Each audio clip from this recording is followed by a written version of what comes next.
Hello guys, नमस्कार, जय हिंद। स्वागत है आपका मेरे यूट्यूब चैनल पर जिसका नाम है सौरवी एजुकेशन हब। तो देखो बच्चों, आज हम पढ़ रहे हैं हमारी क्लास 9th का जो चैप्टर 3 पढ़ चुके थे हम, परमाणु और अणु। उसके क्वेश्चन आंसर पढ़ेंगे और टेक्स्ट बुक के क्वेश्चन आंसर होते हैं ना, जो चैप्टर के पीछे दिए होते हैं, आज हम उनको देखेंगे। अभी हम छोटे छोटे वीडियो पढ़ेंगे, मतलब ज़्यादा वीडियो लंबी नहीं लेंगे क्योंकि अभी छुट्टियां चल रही है, आप लोग भी इतना ही टाइम पढ़ाई को निकाल सकते हैं। तो पार्ट फर्स्ट है हमारा। तो हमारा बच्चों क्वेश्चन फर्स्ट है, 0.24 ग्राम ऑक्सीजन यानी कितनी, 0.24 ग्राम तो है हमारे पास क्या, ऑक्सीजन व बोरोन युक्त यौगिक के नमूने में विश्लेषण द्वारा प्राप्त हुआ। मतलब ये 0.24 तो टोटल है दोनों का, इतना तो है हमारे पास दोनों का मिक्स। उसमें से 0.096 ग्राम क्या है हमारे पास, बोरोन, और 0.144 ग्राम क्या है हमारे पास, ऑक्सीजन। ये रही ऑक्सीजन, ये बोरोन। उस यौगिक के प्रतिशत संघटन का भारात्मक, हमें टोटल मतलब भार देखना है कि टोटल भार कितना है, बोरोन का कितना है और ऑक्सीजन का कितना है। कुछ नहीं करा, देखो बच्चों, ऑक्सीजन और बोरोन युक्त यौगिकों के नमूने का द्रव्यमान लिख लिया, ये वाला। नमूने में हम लिखा बोरोन का कितना है ये। अब बोरोन का प्रतिशत निकालने के लिए ऊपर बोरोन का लिखेंगे, नीचे टोटल का लिखेंगे। मैथ्स में हम ऐसे ही करते हैं, टोटल का नीचे लिखते हैं, जिसका हमें निकालना है वो हम ऊपर लिखते हैं, इनटू हमने करा 100। देखो बच्चों, इसको कैसे करा मैं ऐसे दिखाती हूँ आपको। ये दशमलव हटाया तो यहाँ नीचे लगी 1 0, और यहाँ दशमलव हटाया, देखो ये दशमलव हटाया तो यहाँ लगी 0, और यहाँ दशमलव हटाया तो यहाँ लगी 0। ऊपर नीचे 0 लगती है, 0 से 0 कैंसिल हो गया। तो ये क्या बचा हमारे ऊपर तो 96 और नीचे 24 इंटू ये हमारा 100। ठीक है, अब हमने यहाँ पर ले रखा है क्या,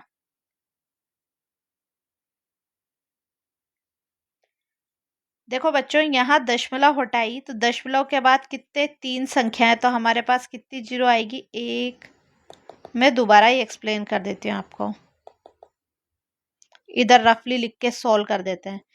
हमारे पास क्या है, 0.096 बटा 0.24, यही है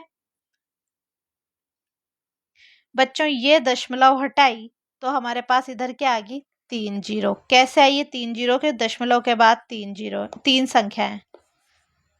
कितनी संख्या है बच्चों, दशमलव के बाद 3, तो हमने इधर लिख दी। इस 0 को हटाएंगे तो ये दशमलव के बाद 2 संख्या है, तो ये वाला हमने क्या करा, यहाँ लिखा हमने 100। तो यही प्रोसेस हमने यहाँ करा है। ठीक, ये इंटू 100 अपना चला ही आ रहा है। मैं अभी आपको हाथों हाथ कैंसिल करके बता रही थी, बट अब अपन इसमें ही करेंगे कैंसिल।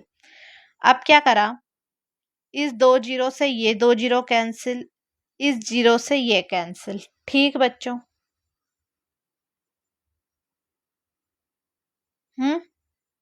कोई दिक्कत, डाउट? अब हम इसको कैंसिल करेंगे, देखो इसको कैसे कैंसिल करेंगे, इधर आओ।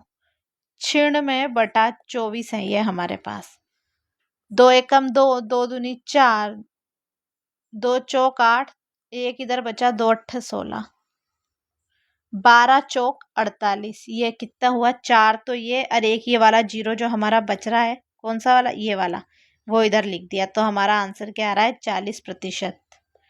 ठीक बच्चों, अब पेज ऐड कर देते हैं।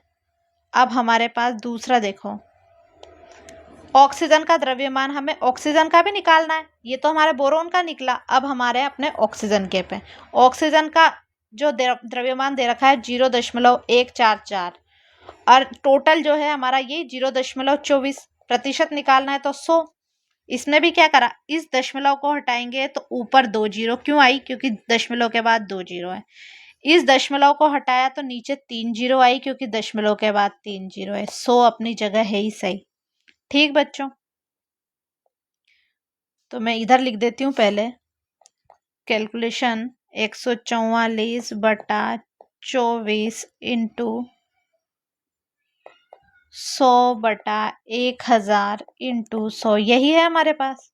देखो क्या करा, 2 जीरो से ये 2 जीरो कैंसिल, 1 जीरो से ये 1 जीरो कैंसिल, 2 एकम 2, 2 दूनी 4, 2 सत्ते 14, 2 दूनी 4, 12 दूनी 14, 12 36, 12 चौक 48, 12 पंच 60, 12 छिंग 72, और ये 6 तो ये रहा, और ये 10 का 1 जीरो, तो ये हमारा आंसर कितना आ रहा है इसका, 60%। कितना आ रहा है बच्चों, 60%।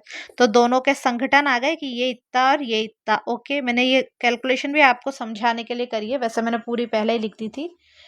अब हम आते हैं हमारे इसके क्वेश्चन नंबर 2 की ओर।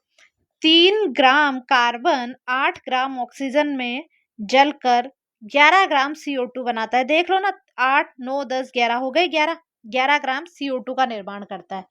जब 3 ग्राम कार्बन 50 ग्राम ऑक्सीजन में जलाएंगे तो कितना होगा, कितने ग्राम CO2 का निर्माण होगा?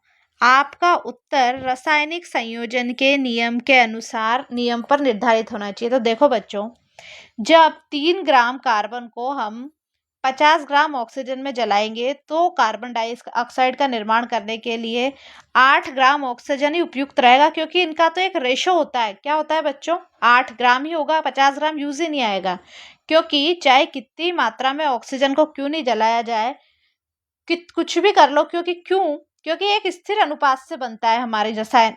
तो यह रासायनिक संयोजन के निश्चित अनुपात के नियम पर आधारित है। तत्व यौगिक के द्रव्यमान के एक निश्चित अनुपात में ही विद्यमान होते हैं। ऐसा नहीं है 50 ग्राम ऑक्सीजन जलाएंगे तो ज्यादा CO2 बनेगी, नहीं, 8 ग्राम हमारे पास, देखो 3 ग्राम कार्बन है ना, तो लिमिटेड 8 ग्राम ऑक्सीजन ही यूज आएगा 3 ग्राम के लिए। तो ठीक बच्चों, अब हम आते हैं बहुपरमाणु आयन क्या होते हैं, उदाहरण दीजिए। तो देखो बच्चों, परमाणुओं के वे समूह जिन पर नेट आवेश विद्यमान होता है वो क्या कहलाते हैं, बहुपरमाणुइक आवेश आयन कहलाते हैं। तो देखो इसमें बहुपरमाणु 3 माइनस है और इसमें H4+ है, तो ये 2 मिला रहे हैं, ये बहुपरमाणु 2 परमाणु मिल रहे हैं। इसमें कितने मिल रहे हैं बच्चों, N भी मिल रहा है और H भी मिल रहा है, हो रहा है ना। तो ये जैसे 2 एक से ज्यादा होते हैं तो क्या कहलाते हैं, बहुपरमाणुक आयन। ठीक बच्चों, क्या कहलाएंगे, बहुपरमाणुक आयन।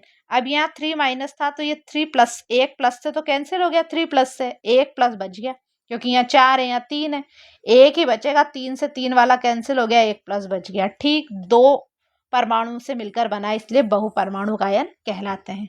तो बच्चों छोटी छोटी वीडियो है, तो ये 3 क्वेश्चन इसके complete. Thank you for watching my video. Channel को कर लीजिए सब्सक्राइब, दोस्तों में शेयर कर लीजिए, लाइक करिए, कमेंट करके हमें बताइए आपको हमारी वीडियो कैसे लग रही है। हमारी इंग्लिश की वीडियो हमारे चैनल पर आ चुकी है, आप लोग उसको देख लीजिएगा, और इससे पहले की जितनी भी 8th क्लास की वीडियो है वो हमारी प्लेलिस्ट में है। तो मिलते हैं नेक्स्ट वीडियो में। आप 10th वाले स्टूडेंट है तो हमने इंग्लिश की सीरीज भी चालू कर दी है।